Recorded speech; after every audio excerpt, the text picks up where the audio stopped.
Hello, welcome to Time Between Times storytelling. It's the 23rd of December as I record this. 2 days till Christmas, and another video in my daily Christmas marathon of tales, if you like. I hope you're enjoying them. I'm enjoying telling them. The rain is lashing down outside. The sky is grey. But we are here. We are warm, we are safe, and we are enjoying the time between times. So sit back, relax, clear your mind of all the ill doings that are going on in the world. Clear your mind of your worries and join me at the time between times. The time it's neither night nor day, but the sun has gone and the sky is grey. The time when the veil between our world and the fairy world grows wafer thin. So thin that for just a few moments we can step into their world, and for a few moments they can step into our world. Their magic seeps into our world, and we can enjoy it. I'm going to tell you a tale about Huw Llwyd, the seventh son of a seventh son, and therefore was magic, full of magic and sorcery. Huw was a mysterious man. People were frightened of him, but people respected him. And this tale straddles Wales from the south to the north. This tale begins in Tafarn y Garreg in the Swansea Valley. A small tavern nestled in the foot of the valley. We've been there before. All around, the hills are full of caves. All around, the hills are full of dark places, but beautiful places. And one night in Tafarn y Garreg, 200 years ago, Huw Llwyd sat nursing a drink.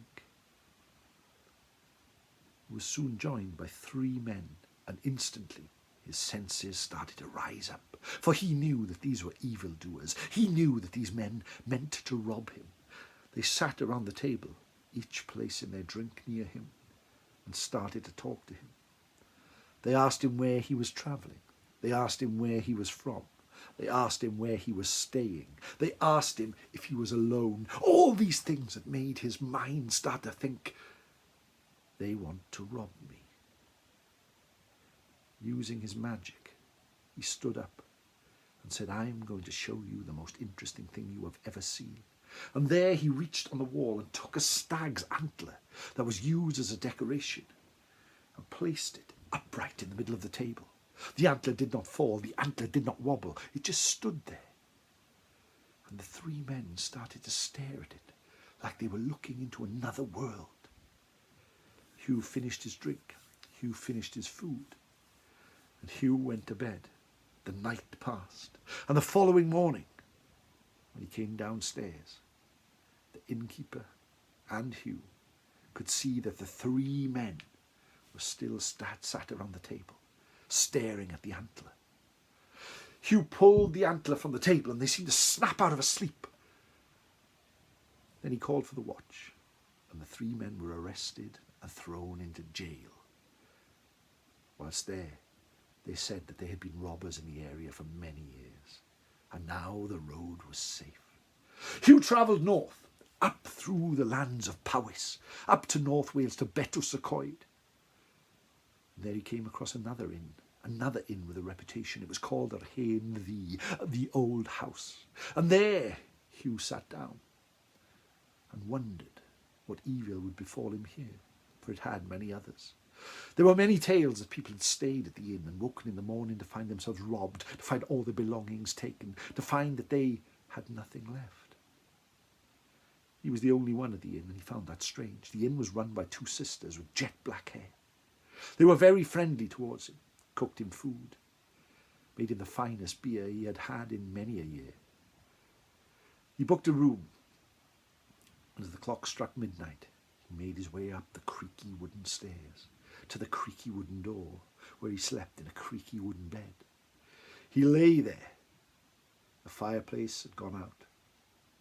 He looked at the door. The inn was quiet, just the creaking of the walls, the scurrying of mice and rats in the attic. He pretended to sleep, but did not do so. After about an hour, there came a faint rapping on the door. "Hello, hello," said a faint voice.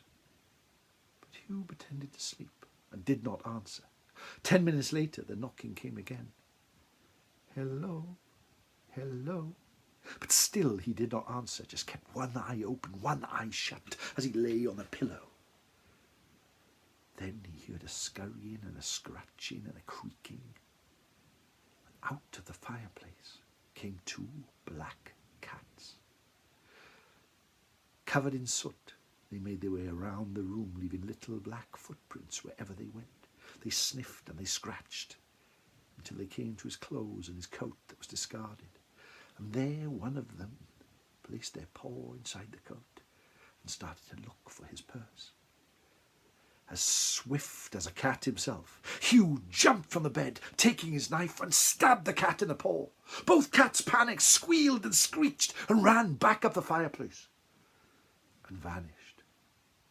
A few drops of blood led across the floor where Huw had stabbed one of the black cats in his left paw.